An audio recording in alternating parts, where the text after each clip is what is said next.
చేత ఉభయులకి గొప్ప మేలు కలుగుని గనక మీరు ఒకరుగా ఉండకుండా ఇద్దరుగా మీరు ఉండమని ప్రసంగి గ్రంథం 4వ అధ్యాయం 9వ వచనం మనం చూస్తూ ఉంటాం. చూడండి, లోకంలో చాలామంది శిల్పకారులు ఉంటారు. శిల్పకారులు అనగా ఒకరు రాళ్ళ మీద చెక్కుతూ ఉంటారు, ఒకరు చెక్కల మీద చెక్కుతూ ఉంటారు, కొంతమంది గోడల మీద కూడా చెక్కుతూ ఉంటారు. వీళ్ళందరినీ కూడా ఏమంటారంటే కనుక శిల్పకారులు అంటూ ఉంటారు. చాలామంది కూడా అప్పటికప్పుడుగా మొహాన్ని చూచి కాగితం మీద కూడా ఏం చేస్తారు, పెన్సిల్తో చెక్కుతూ ఉంటారు. వీళ్ళందరినీ కూడా గొప్ప శిల్పకారులు అనగా వాళ్ళని పిలుస్తూ ఉంటారు. వాస్తవానికి మనుషులందరికంటే లోకంలో గొప్ప గొప్ప శిల్పకారులందరికంటే గొప్ప శిల్పకారు ఎవరైనా తెలుసు అంటే మీకు? గొప్ప శిల్పకారు ఎవరంటే కనుక మన రక్షకుడైన యేసుక్రీస్తే. మన దేవుడి కంటే లోకంలో ఏ గొప్ప శిల్పకారు కూడా ఎవరు కూడా లేరు. యేసుక్రీస్తు వారు ఎందుకు గొప్ప శిల్పకారి అని అడిగినట్లయితే కనుక లోకంలో ఇద్దరిని ఆయన సృష్టించాడు మట్టితోటి, ఒక స్త్రీని ఇంకొకరిని పురుషుణ్ణి. లోకంలో ఆకాశంలో భూమిని దేవుడు సృష్టించాడు, భూమి మీద జలరాశులను సృష్టించాడు, ఆకాశ పక్షులను సృష్టించాడు. కానీ అవన్నిటికంటే గొప్పది ఏంటంటే కనుక దేవుడు సృష్టించిన ఇద్దరు అనగా స్త్రీ పురుషులు. మనుషులు లేకపోతే కనుక ఆకాశము కానీ భూమి కానీ ఏమైనా ఉపయోగమా? ఒక వ్యక్తి ₹1,00,00,000 పెట్టి పెద్ద బిల్డింగ్ కట్టి దాంట్లో ఏ ఒక్కరు కూడా నివాసం చేయలేకపోతే కనుక ఆ ఇంటి వాళ్ళు ఎవరికైనా ప్రయోజనమా? ఏ ఒక్కరు కూడా ప్రయోజనము లేదు. దేవుడు ఆకాశంలో భూమిని సముద్రములను ఎన్ని కూడా ఎందుకు సృష్టించాడంటే కనుక మనుషులైన మన కోసమే దేవుడు సృష్టించాడు. ఆయన సృష్టించిన గొప్ప సృష్టి ఏదంటే కనుక ఒకలో ఆదాము అవ్వ. ఎందుకంటే కనుక చూడండి, మనం రోడ్డు మీద ఇద్దరు యవనస్తులు బండి మీద వెళుతున్నప్పుడు మనకి పెద్దగా ఏమీ అనిపించదు. ఇద్దరు స్త్రీలు బండి మీద వెళ్తున్నప్పుడు మనకి ఏమీ అనిపించదు. అదే నూతనముగా జతపరచబడిన ఒక వధువు వరుడు బండి మీద వెళ్తున్నప్పుడు మనకి ఎలా ఉంటుంది? చక్కనే జంట. వాళ్ళు చూసిన వెంటనే మనకి ఎలా ఉంటుందంటే కనుక చిరాగ్గా ఉన్న మనసుకి ఎలా ఉంటుందంటే కనుక చాలా హాయిగా ఉంటుంది. ఎవరు వీలు, ఎవరి తాలికి వీలు అని మనం వాళ్ళని చూసినప్పుడు మనకి కొంచెం ఆనందంగా ఉంటుంది. ఆల్పాల్లో సాధారణంగా ఎక్స్ప్రెస్లకి ఏముండదు, స్టాప్ ఉండదు. ఒక వధువరుడు వెళ్ళి చెయ్యి ఆపారు అనుకోండి, ఆడు ఏం చేస్తాడు? ఎక్స్ప్రెస్ అయినా సరే అబ్బో పాపం పోనీలే నూతనంగా జతపరచబడ్డారని డ్రైవర్కి ఏం కలుగుతుంది? వాళ్ళ మీద కొద్దిగా సానుభూతి కలుగుతూ ఉంటుంది. అదే రీతిగా మనం తీసుకున్న వాక్యంలో ఇద్దరికి కష్టము చేత అంట ఉభయులకి ఏం కలుగుతుందంట? గొప్ప మేలు కలిగినని చెప్పి ప్రసంగి గ్రంథకర్త ఎవరు కాదు, సొలొమోను మహారాజు మాట్లాడుతున్నాడు. చాలామంది కూడా దేవుని తెలియని వారు చాలామంది ఉన్నారు. సొలొమోను మహారాజు అంటే కనుక ఇక బైబిల్ గ్రంథంలో గొప్ప జ్ఞాని మాట. ఆయన రాసిన మాట ఏంటంటే కనుక ఇద్దరికి కష్టము చేతంట ఉభయులకి ఏం కలుగుతుందంటే కనుక గొప్ప మేలు కలుగునని చెప్పి ప్రసంగి గ్రంథకర్త మాట్లాడుతున్నాడు. బైబిల్ గ్రంథంలో నేను ఒక ఇద్దరు దంపతులు నేను చూపిస్తాను. మన బాగా పరిచయమైన దంపతులు ఎవరంటే కనుక అబ్రహాము శారా. ఈ అబ్రహాము శారాకి దాదాపుగా అబ్రహాంకి 100 సంవత్సరాల వరకు కూడా ఏమీ లేవంటే కనుక బిడ్డలు లేరు వాళ్ళు. శారా కూడా స్త్రీ సంతానము, స్త్రీ ధర్మము లేని దానిగా ఉన్నది ఎవరంటే గనక శారా. అయితే శారా అయితే గనక మరి తనకి భర్తకి దాదాపుగా 100 సంవత్సరాలు భర్త మరి కుమారుడు లేకపోయినప్పటికీ కూడా మరి శారా అబ్రహాం విషయం ఎలా ఉన్నదంటే గనక విధేయత కలిగి ఉన్నది. ఇదేని బట్టి విధేయత కలిగి ఉన్నదంటే కనుక అబ్రహాము ఎవరు నమ్మారు? అబ్రహాముని దేవుడు నమ్మాడు. దాన్ని బట్టి నీతి మంత్రుడిగా అబ్రహాము ఎంచబడ్డాడు. ఇక్కడ ఆయనకు ఉన్న నూతనముగా జతపరచబడుతున్న కిషోర్కి ప్రియాంక కూడా జాగ్రత్తగా మాటలు వినాలి. ఏ వివాహంలో కూడా, ఏ సంస్కృతిలో కూడా వివాహం నూతనంగా జతపరచబడుచున్నప్పుడు వధూవరులు ఇలాగ ఉండాలి, వివాహం అయిన తర్వాత ఇలాగ ఉండాలి, భార్యాభర్తలు ఇలాగ విధేయత కలిగి ఉండాలి, భర్త భార్య ఇలాగ గౌరవించి ఉండాలని చెప్పి ఒకే ఒక క్రైస్తవ సంస్కృతి తప్ప కానీ ఏ దాంట్లో కూడా ఉండదు.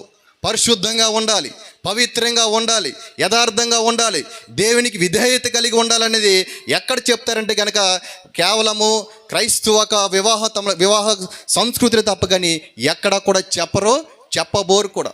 మరి ఇదే రీతిగా మరి నేను కూడా నా సహోదరుడు కిషోర్కి, అదే రీతిగా సహోదరి ప్రియాంక కూడా కొన్ని మాటలు దైవసేవకుడిగా చెప్పిన మాటలు ఏంటంటే కనుక అబ్రహాము శారాను చూసి మనం నేర్చుకోవాలి.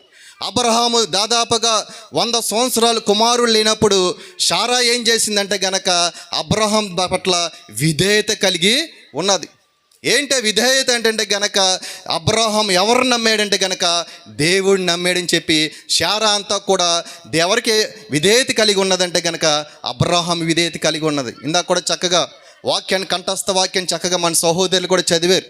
ఎఫెసీయులకు రాసిన పత్రిక 5వ అధ్యాయం 20, 21, 22లో కూడా ఎలా ఉండాలంటే గనక సంఘము, మరి సంఘం మనకి శిరస్సు క్రీస్తు ఎలా ఉండాలో, క్రీస్తు ఎలా ఉంటాడో అదే రీతిగా భర్తకి శిరస్సు, భార్యకి శిరస్సు ఎవరంటే గనక భర్తే. ఎవరో మరలా భార్యకి శిరస్సు ఎవరండి? భర్తే. సంఘముకి శిరస్సు క్రీస్తు ఎలా ఉంటాడో అదే రీతిగా భార్యకి శిరస్సు ఎవరంటే గనక భర్తే. ఒక సంఘము మరి యేసు క్రీస్తుకి ఎలా ఉంటారంటే గనక విధేయత కలిగి ఉంటారు. దేవుని చెప్పిన మాటలను బట్టి, దేవుని యొక్క ఆజ్ఞను బట్టి కానీ సంఘం అనగా దేవుని యొక్క మందిరంలో సమూహమైన విశ్వాసులు యేసు క్రీస్తుకి ఎలా ఉంటారంటే గనక విధేయత కలిగి ఉంటారు. అదే రీతిగా భర్త కూడా తన భర్త పట్ల ఎలా, భార్య కూడా తన భర్త పట్ల ఎలా ఉండాలంటే గనక ఒబీడియంట్, విధేయత కలిగి ఉండాలండి.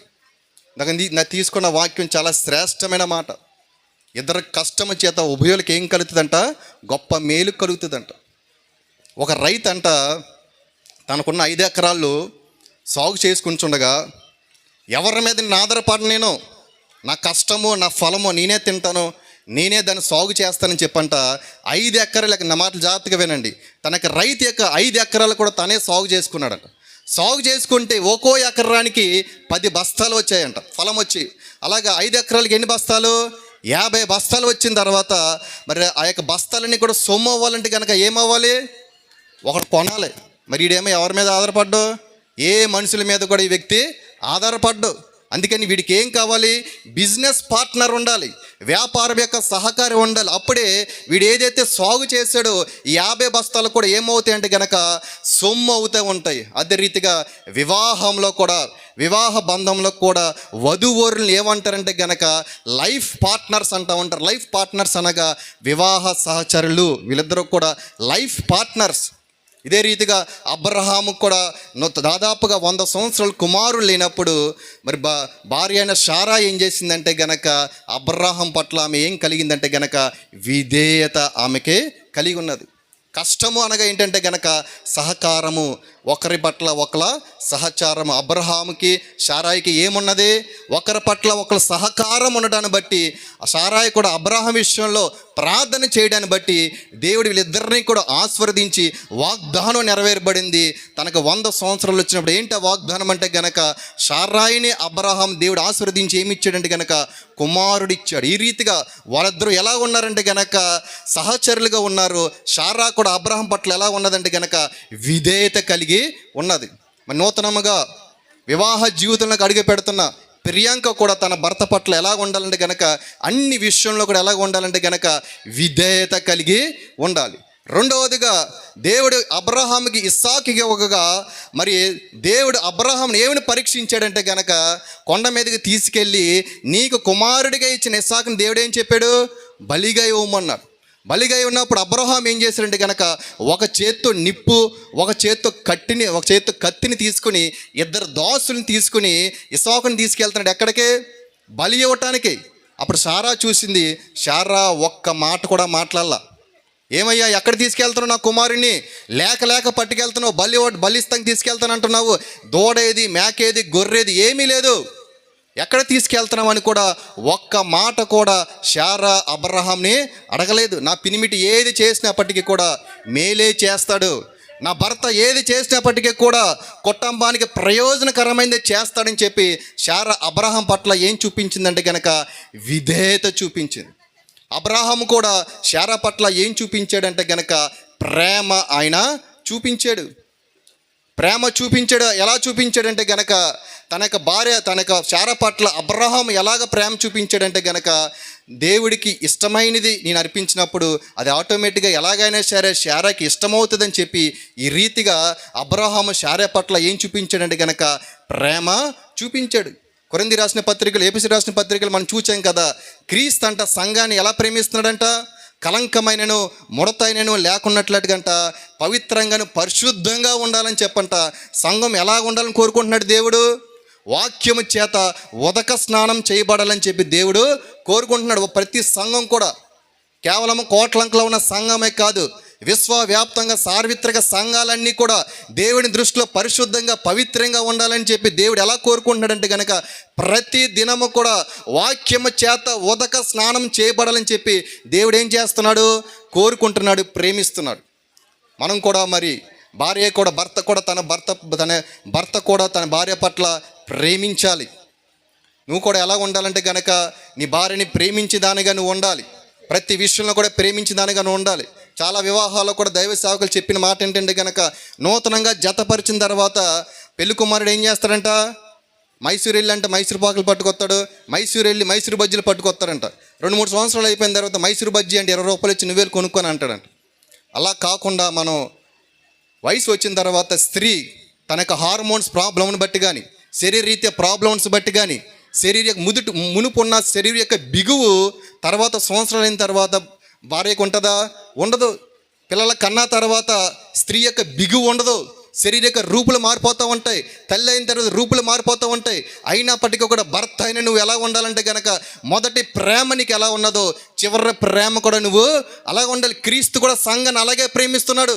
కలంకమైన నిష్కలంకమైన ఏమీ లేకుండా సంఘాన్ని క్రీస్తు ఎలాగ ప్రేమిస్తున్నాడు. భర్త అయిన నువ్వు కూడా నీ భార్యని ఆ రీతిగానే ప్రేమించాలి. ఇప్పుడున్న నీ భార్య కొన్ని సంవత్సరాలు అయిన తర్వాత ఈ అందం ఉండకపోవచ్చు, కొన్ని సంవత్సరాల తర్వాత ఈ రంగు ఉండకపోవచ్చు. బిడ్డల పుట్టడం విషయంలో కానీ, గృహిణి యొక్క పనులు చేయడం విషయంలో కానీ తన యొక్క రూపురేఖలు మారిపోతూ ఉంటాయి, శరీరం యొక్క బిగువు మారిపోతూ ఉంటుంది. అయినప్పటికీ కూడా నువ్వు ఎలా ఉండాలంటే కనుక క్రీస్తు సంఘాన్ని ఎలాగ ప్రేమిస్తున్నాడు నీ భార్య అయిన నువ్వు కూడా అలాగే ప్రేమించిన దానిగా ఉండాలి. ఈ రీతిగా ఉన్నప్పుడు అదే ప్రసంగి గ్రంథము 4వ అధ్యాయం చివరి వచనంలో మనం చూసినట్లయితే గనక ఒకడి మీద ఒకడు పడినప్పుడంట ఇద్దరు కలిసి వాడిని ఏం చేస్తారంట? ఎదుర్కొంటారు. 3 పేటల తాడు త్వరగా తెగిపోదని దేవుని యొక్క వాక్యం సెలవిస్తుంది. ఈ రీతిగా భార్య భర్త పట్ల విధేయత కలిగి, భార్య పట్ల భర్త ప్రేమ కలిగి ఉన్నప్పుడు 3 పేటల తాడు ఏమవుతుంది? త్వరగా తెగిపోదు. ఎందుకంటే కనుక వాళ్ళ బంధము గట్టిగా ఉంటుంది. ఈ రీతిగా మరి అబ్రహాము శారా కూడా దాదాపుగా 100 సంవత్సరాలు వచ్చినప్పటికీ కూడా వాళ్ళ జీవితంలో కుమారుడి యొక్క పిల్లలు లేనితనం ఉన్నది. అనేక రకమైన శోధనలు వచ్చినప్పటికీ కూడా అబ్రహాం యొక్క శారా జీవితం ఎలా ఉన్నదంటే కనుక 3 పేటల కంటే గట్టిగా వాళ్ళ యొక్క జీవితము ఉన్నది. దీన్ని బట్టి కుమారుని ఇవ్వటానికి కూడా వెనకాలదు కాబట్టి అబ్రహాము దేవుడు ఆశీర్వదించాడు. అప్పటి వరకు అబ్రాహాముగా కొనసాగుతున్న అబ్రహాముని దేవుడు ఎలా ఆశీర్వదించాడంటే కనుక అబ్రహాముగా దేవుడు ఆశీర్వదించాడు. అబ్రహాము అనగా ఏంటంటే కనుక జనములకు తండ్రి కాకుండా ఆదికాండం 23 అధ్యాయంలో ఇంటికి వెళ్ళిన చదవండి. దాంట్లో అబ్రహామును ఎలా ఆశీర్వదించాడంటే కనుక నీ కుమారులు జనములందరూ కూడా నీ కుమారుల చేత ఆశీర్వదించబడతా ఉంటారు. ఎవరైతే కనుక ఇస్సాకు కుమారుడు యాకోబు కుమారుడు ఇశ్రాయేలందరి చేత కూడా ప్రపంచ జనమంతా కూడా ఏమవుతున్నారు? ఆశీర్వదించబడుతున్నారు. నేటి దినమున మనం చూస్తున్న యెరూషలేము ఇశ్రాయేల్ దేశంలో ఉన్నవారు ఎవరంటే గనక అబ్రహాం యొక్క కుమారులు యూదులు. మనం చూస్తున్న మొబైల్స్ దాంట్లో మదర్ చిప్ కానీ, ల్యాప్టాప్లు కానీ, ఈ సౌండ్ సిస్టమ్ కానీ, ఆధునికమైన మెడికల్ ఎక్విప్మెంట్ కానీ ఇవన్నీ కూడా ఎవరు తయారు చేయబడ్డారంటే కనుక యూదుల చేత తయారు చేయబడ్డాయి. ఆస్కార్ అవార్డులు ఇవన్నీ కూడా ఎక్కువగా ఎవరికి వచ్చాయంటే కనుక ఎక్కువగా యూదులకి ఎక్కువగా వచ్చే. దేని బట్టి అంటే కనుక అబ్రహాము దేవుని చేత ఆశీర్వదించబడ్డాడు. మరి ఈ రీతిగా కూడా మీరిద్దరూ కూడా ఈ రీతిగా కూడా ఒకళ్ళ పట్ల మిక్కట ప్రేమ కలిగి, ప్రియాంక నీ యొక్క భర్తైన కిషోర్ పట్ల విధేయత కలిగి ఉన్నప్పుడు, కిషోర్ నీ భార్య పట్ల ప్రేమించినప్పుడు నువ్వు కూడా అబ్రహాములాగా ఆశీర్వదించబడతావు. మీ యొక్క 3 పేటల బంధం కూడా ఎలా ఉంటుందంటే కనుక గట్టిగా తెగిపోకుండా దృఢముగా ఉంటుంది. మరి రీతిగా శుభాకాంక్షలు తెలియపరుస్తుంది. అదే రీతిగా కిషోర్ గురించి కూడా ఒక మాట చెప్పి ముగించేస్తాను. కిషోర్ ఎప్పుడు చూసినప్పటికీ కూడా నా దృష్టికి చాలా మరి ఇంపుగా ఉంటాడు, చాలా అందంగా కనపడతా ఉంటాడు. చాలామంది నువ్వు మగవాడిని పొగుడుతున్నావు, నువ్వు తేడావని అనుకోవద్దు. ఎవరో కూడా నేను మగవాడినే.